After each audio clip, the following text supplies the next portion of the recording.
SCOTUS rules in favor of Coach Kennedy. Source: Liberty Counsel.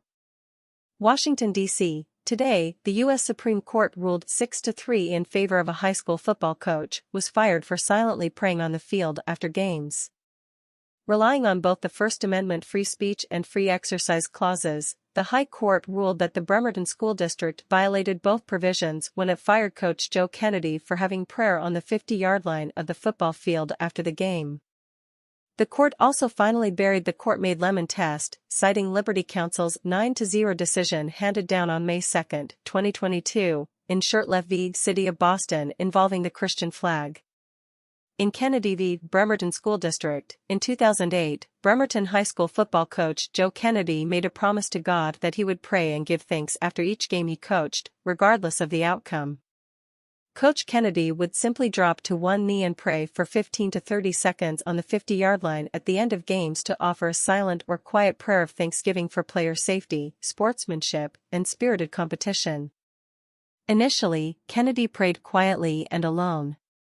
After several games, some students took notice and joined him. If students gathered, Kennedy began offering short motivational speeches to players, ending with a brief prayer. Sometimes no players gathered, and he prayed alone.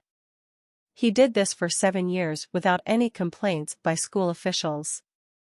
Then in 2015, the school district ordered Kennedy to stop, stating his practice violated the Establishment Clause of the U.S. Constitution. When he refused, the district terminated him.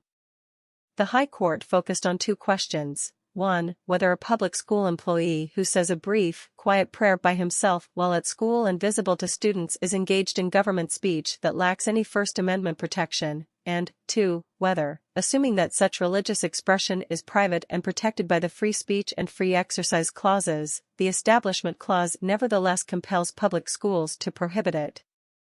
Today, the High Court says, it is clear that Kennedy's speech was private rather than government speech.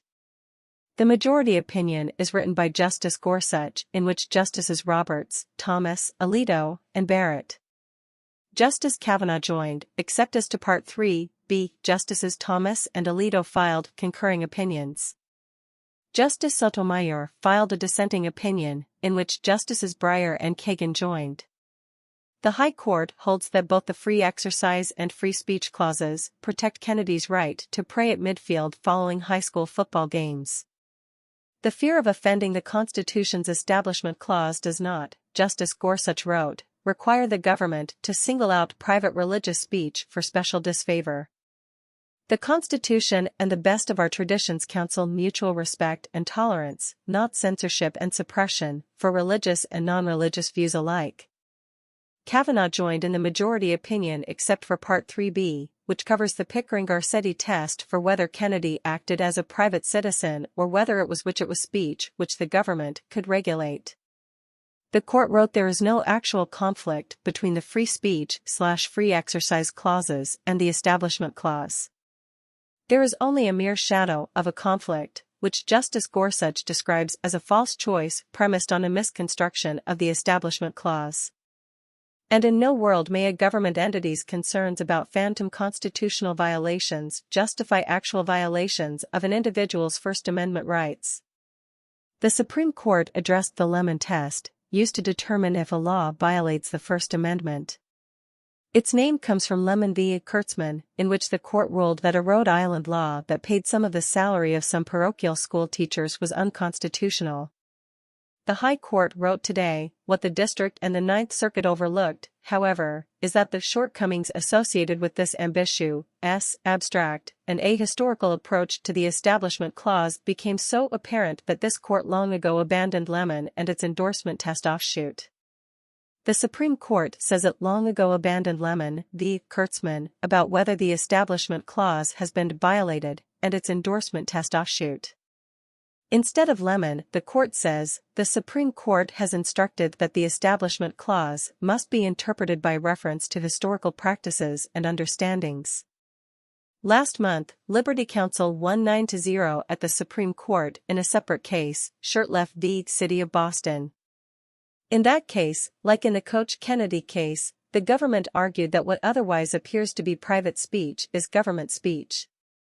The justices referred to that case in today's opinion. In fact, just this term, the court unanimously rejected a city's attempt to censor religious speech based on Lemon and the endorsement test, see Shurtleff, 596 U.S. The High Court further writes, "The Constitution and the best of our traditions counsel mutual respect and tolerance, not censorship and suppression, for religious and non-religious views alike." In this case, the district's challenged policies were neither neutral nor generally applicable. By its own admission, the district sought to restrict Mr. Kennedy's actions at least in part because of their religious character. As it put it in its September 17 letter, the district prohibited any overt actions on Mr. Kennedy's part, appearing to a reasonable observer to endorse even voluntary, student-initiated prayer. The district further explained that it could not allow an employee, while still on duty, to engage in religious conduct. Prohibiting a religious practice was thus the district's unquestioned object. The district candidly acknowledged as much below, conceding that its policies were not neutral toward religion. Applying these lessons here, it seems clear to us that Mr. Kennedy has demonstrated that his speech was private speech, not government speech.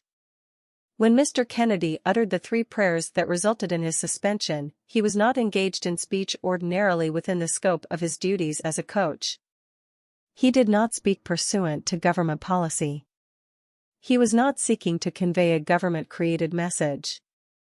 He was not instructing players, discussing strategy, encouraging better on-field performance, or engaged in any other speech the district paid him to produce as a coach.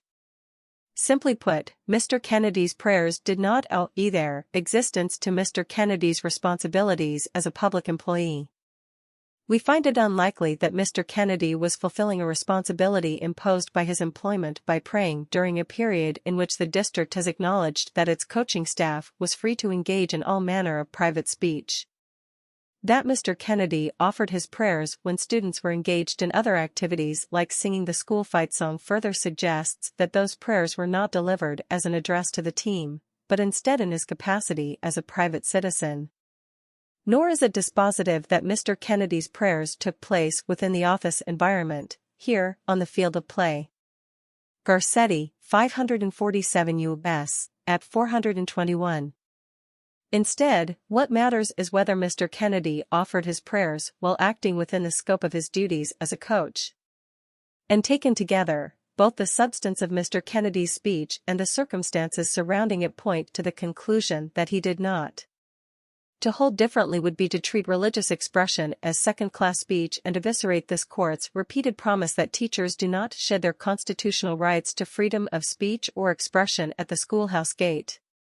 The High Court also wrote, "Respect for religious expressions is indispensable to life in a free and diverse republic, whether those expressions take place in a sanctuary or on a field, and whether they manifest through the spoken word or a bowed head."